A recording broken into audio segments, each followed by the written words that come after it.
Jā, sveiki, mīļie draugi! Ir jauns gads sācies, un šogad mēs sāksim pavisam savādāk. Mēs esam atbraukuši uz lielāko auto izstādi Polijā, kurā ir 100 autiņi vērtībā par 100 miljoniem. Mēs šodien redzēsim daudz interesants autiņus, kuri ir gan leģendāri, gan ļoti dārgi. Es domāju, ka būs interesanti, tā būs jauna pieredze mums visiem, un arī pavisam kaut kas jauns mūsu kanālā. Es ceru, ka jums patiks šāda veida saturs, un iesim skatīties, kas šeit ir pa autiņiem. Jā, draugi, te ir neiedomājami autiņi, un viens no arī visleģendārākiem, kas ir kādreiz startējis savā laikā rallijā, ir tieši šis auto. Jā, tā ir turbo sēlika. Šitā Kristaram noteikti patiks. Nice. Iespējīgs autiņš. Redz, ka šeit kobra stāv. Starp citu, šāda kobra šobrīd grobiņā top T-servisā. Es ceru, ka Zigmāram viņa arī tikpat labi iztīsies, cik šī.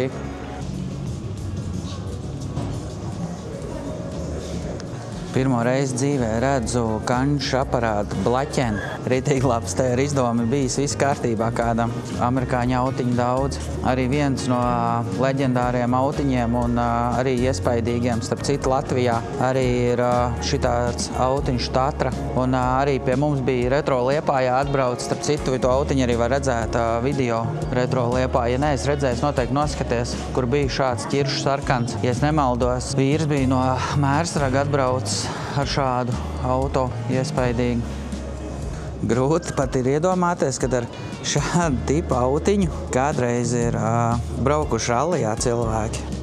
Jā, maz rallija autiņš, liekas, ka viņi var paņemt plaukstā. Tāds maz. Vispār man šķiet, ka šie autiņi tieši Fiat ir Polijā diezgan leģendāri. Es viņus samērā daudz redzējis Polijā, un es zinu, ka mēs viņus kādreiz pa spaiņiem saukājām. Es nezinu, kāpēc, bet viņi tādi maziņi, un man liekas, starp citu, pankāri arī izmanto tieši šīs mašīnas, un noteikti es redzējis viņiem arī TikTok profilā, kā viņi rūpējās un taisa tos autiņus. Tā kā interesanti Latvijā, starp citu, jā, arī ir tā kumona, kas nodarbojās ar šādu tipu autiņiem.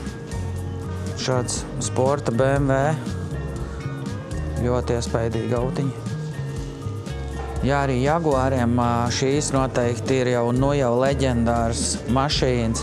Pa Jaguāriem jums neko daudz nemācēšu pastāstīt, bet arī tie inženieri, tās formas, apaļās un to sportiskumu, kā viņi bija domājuši tajos laikos un likuši iekšā. Grūti pat iedomāties, ka šāda mašīna attīstā 240 km/h un svēr 900 kg. Šāds. Tas ir mežonīgs ātrums. Redz, ka pat Austin Martina autiņš tā spīd. Iespaidīgi. Un starp citu, te arī ir vēl viena ļoti laba daļa. Es domāju, šīs ikoniskās mašīnas jebkurš pazīst un būs kādreiz redzējis filmās, arī bērnības kaut kādās atmiņās. Un interesanti ir tas, ka viņi paši raksta, ka to filmu dēļ tās mašīnas, kas kādreiz Japānā skaitījās budžeta klases mašīnas, ir lētas. Viņi šobrīd pasakās dēļ vienas filmas, kā uzkāpa tās cenas tām mašīnām, vaiprātīgas cenas tieši lētām Japāņu mašīnām. Tikai dēļ viens iznesīgs filmas. Un kas dzīvo vēl šobaldien, un mēs, autodraugi, viņas pa lielam visi zinām. Un viena arī, starp citu, interesanta filma, varat tagad ātri mēģināt uzminēt, bet viņa bija franču filma, un franču filmā brauc šis aparāts. Peugeot 406 taks. Taksī filmas jūs noteikti bijāt redzējuši. Es nezinu, vai šī ir īstā mašīna no filmas vai arī replika. Visdrīzāk es jums nemācēšu atbildēt uz šo jautājumu pagaidām, bet dzīvē viņi izskatās diezgan interesanti tiem platajiem buferiem un tām jumtu lūciņām. Interesanti, kā no šāda autiņa ir leģendas tagad cēlušās. Jā, draugi, turpinot pa filmām, ir šobrīd tā, ka arī esam pretī vienam ļoti ikoniskam autiņam, un noteikti arī daudzi, kas ir uz kino, ir redzējuši šo mašīnu arī filmā. Jā, atpakaļ nākotnē mašīna tieši tādā izpildījumā, kādu jūs viņu redzējāt filmās. Te ir Viss kaut kas salikts, vajag vai nevajag, izstāst, ka tur kaut kāds blenders ir pievienots. Baigās lūkas. Starp citu, arī šitais DeLoreans ir Liepājā. Mums stāvēs arī apskatē, par ko arī būs vēlāk sērijas. Un būs interesanti paskatīties, kā tur iekšā ir tastelēts visādi kloķi, kā viņi domājuši vadi, visādas gaismiņas. Jā, tagad mēs esam pie ikoniskākajām mašīnām no manas bērnības. Vienkārši redzot viņas dzīvē, ir tādas interesantas sajūtas, grūti izstāstīt, bet Fast and Furious filmu noteikti katrs ir redzējis savā karjerā, un tie autiņi izskatās vienreizēji, kā viņi ir aplīmēti, domāti, dizainēti. Arī šis auto, arī no Fast and Furious daļām, vienkārši iespaidīgi. Tas ir Volkswagen Jetta. Nissan Maxima. Ar šitā noteikti autiņu kādreiz omas ir braukušas pakaļ maizītei kaut kur Japānā, lai viss būtu maizē ar sporta autiņu aizbraukuši. Jā, piedodiet, ka es jums nevaru pastāstīt par jaudām un vēl kaut ko. Es vienkārši abrīnoju to vizuālo tiem autiņiem un neiedomājams kosmos, skatoties tieši uz šo evolūciju un arī uz šo ikonisko auto, ar kuru brauc un šaudījās no otrās Fast and Furious daļas. Mēs viņus redzam dzīvē. Noteikti vēl šitās mašīnas asociējās ar nos baloniem. Iespaidīgi. Iespaidīgi tie autiņi ir. Jā, un turpinot sēriju par Fast and Furious autiņiem, parādīšu jums Tokio drifta. Noteikti šo jūs arī atceraties ar tām dīvainajām rokām. Es nezinu, kas ir jādara, lai izdomātu likt šādus elementus uz mašīnu. Ģimenes autiņš, bet uztaisīts tāds, kā bija filmā, ar visu krāsojumu, ar visu. Un es arī vēl viena leģendāra mašīna stāv no Tokio drifta. Ļoti iespaidīgi. Jā, ļoti interesants īstenībā sajūts, ka tu stāvi tādām mašīnām blakus, kuras tu esi redzējis kādreiz filmā, un tagad tu viņus var redzēt dzīvē. Un žēl, labi pieskarties mēs viņam nedrīkstam, bet mīlēt ar acīm mēs varam jebkuru lietu. Tāpēc, jā, baigi forši ir, kad ir tāda iespēja, un kad cilvēki arī organizē šādas izstādes. Šī izstāde, starp citu, notiek Polijā, Varšavā un lielajā stadionā. Ko, draugi, tagad izejot atmiņu filmu vietā, mēs tuliņ būsim pie rallija autiņiem un arī pie formulām. Starp citu, neesmu nekad dzīvē redzējis formulu, un te izskatās, ka man būs iespēja apskatīt. Parādīšu jums tā laika top rallija autiņus, un te nu viņi ir. Šis izstāsta līdzīgs Žigulītim, bet viņš nav Žigulīts, viņš ir Poļska kaut kāds aparāts. Nē, Fiats, jā. Fiats 125 CRRS, arī ļoti dārgs noteikti mūsdienās. Un arī Pamante Mers. Parasti jau šitādiem Meršiem vajadzētu kāzās braukt, nevis būt rallija dizainā. Tādas ventilācijas lūciņas un riepas un uztaisīts, kosmos. Nekad dzīvē nebija domājis, ka tā uz tiem vecajiem autiņiem būs man tik liela mīlestība. Nāks ārā un parādīsies. Te jau ir arī apraksti salikti, bet es negribētu tagad tulkot viņus, jo tas būs baigi ilgi. Un man liekas, kad ātrāk jums sanāks atbraukt uz Poliju un pašiem apskatīties tās mašīnas, nekā man iztulkot to, kas šeit ir rakstīts. Redz, ka iesim tālāk. Interesants auto. Neesmu redzējis. Kaut Ziemassvētku Salaveču Kamans izskatās arī noteikti nenormāli jaudīgs. Te jau izskatās kaut kāds Dakāra mašīnas arī blakus. Šī ir sporta sekcija. Šo mašīnu jūs toču atpazīstat. Tie, kas ir rallija fani. S1 Audi Sport Quattro. Latvijā arī, starp citu, brāļi Vēlms ir uzbūvējuši arī šādu, man liekas, es nemaldos vēl Kuldīgā, viens šāds arī ir uztaisīts līdzīgs. Es nezinu, vai šī ir replika vai īstais, arī iespaidīgi izskatās.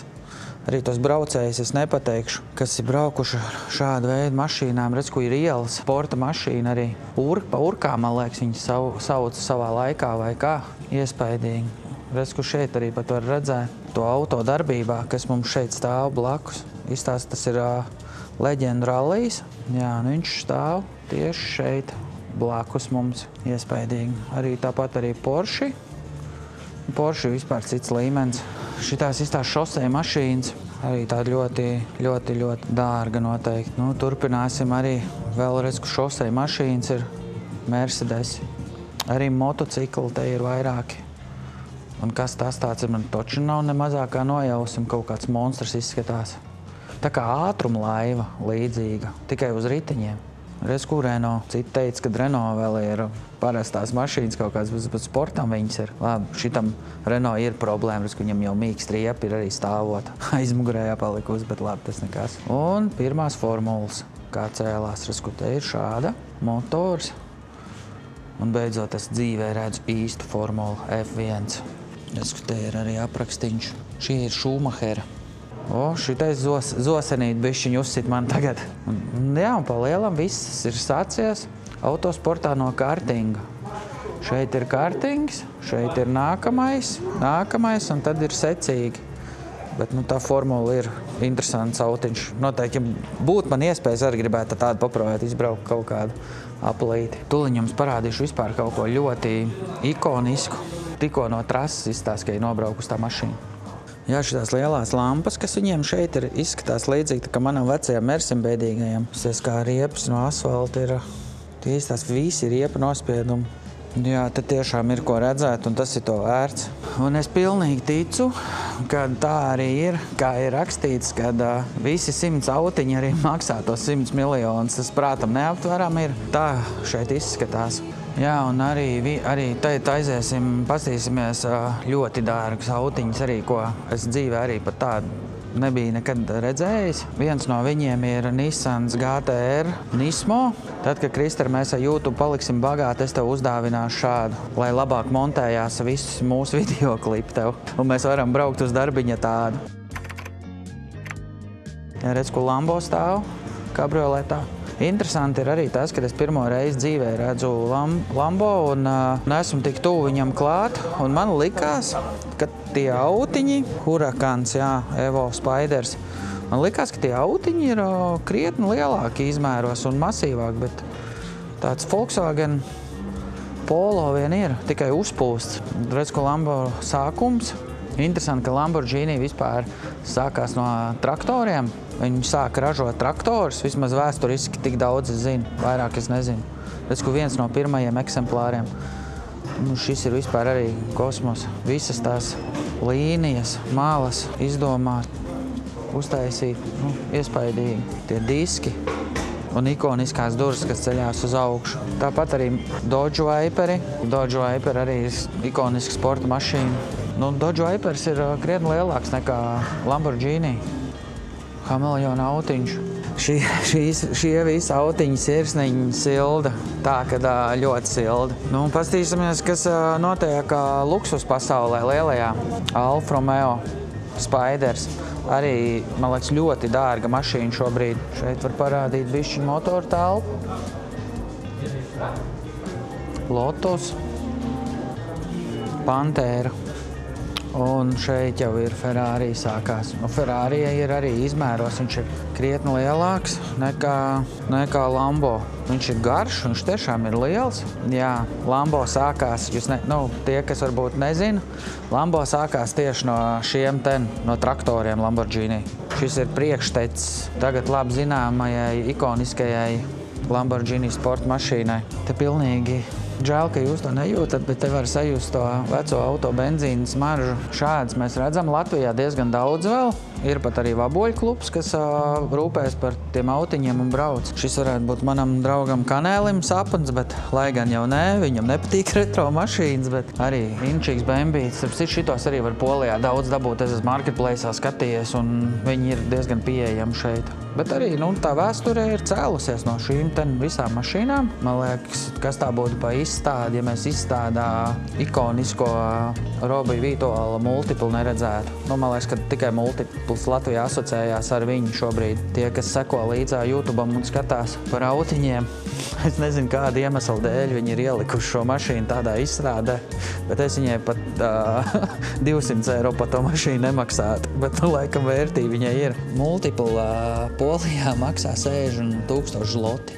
Tieši šitais auto. Tā arī tāds ļoti, ļoti maziņš autiņš. Tas, ko mēs ļoti labi pazīstam Latvijā, žigulīšs un žiguļa ēra, bet šis jau ir kaut kā ļoti uzķūningots un zems, ļoti zems. Ja šitam autiņam vajadzētu, man liekas, piedalīties tajos low happens pasākumos, un te ir kaut kāds monstrs uztaisīts, kur ir mots iekšā autiņā. Nebija kaut ko tādu redzējis dzīvē. Tas ir stūrīt. Tik miniatūriski ir ģimenes Ferrari, tā, ar ko ģimene var izbraukt pēc maizītes un pieniņa Latvijā. Šāds Ferrari maksā 2 miljonus, gandrīz 3 miljonus zlotu. Austins Mārtins arī, jā, tik daudz visādi interesanti auto, arī Rolls-Royce. Rolls-Royce gan ir monstrs liels. Tāpat arī šie mocīši. Tas mocīts uz to Rolls-Royce fonu vispār izstās neiedomājami maziņš. Jā, redz, ko Ferrari brauc, te ir arī interaktīvā daļa. Jā, arī šeit ir luksus klases autiņi. Petrol toys aplīmēts. Nu kā ta bez G klases, bez G klases laikam nevar iztikt. Un arī ikoniskie Porsche. Jā, interesanta izstāde. Interesanta autiņi. Man laikam šobrīd lielākais prieks bija par filmu autiņiem. Un redz, ka ir pats dārgākais eksemplārs noteikti šeit. Bugatti Veirons. Vai Chairons, jā. Nu, Bugatti es arī dzīvē nebija redzējis. Varbūt kaut kādos video klipos Latvijā, man liekas, Purvcēmā viens braukāja Bugatti, bet varbūt, ka es maldos. Nu jā, šis ir arī ļoti ātrs auto. Un arī ļoti dārgs.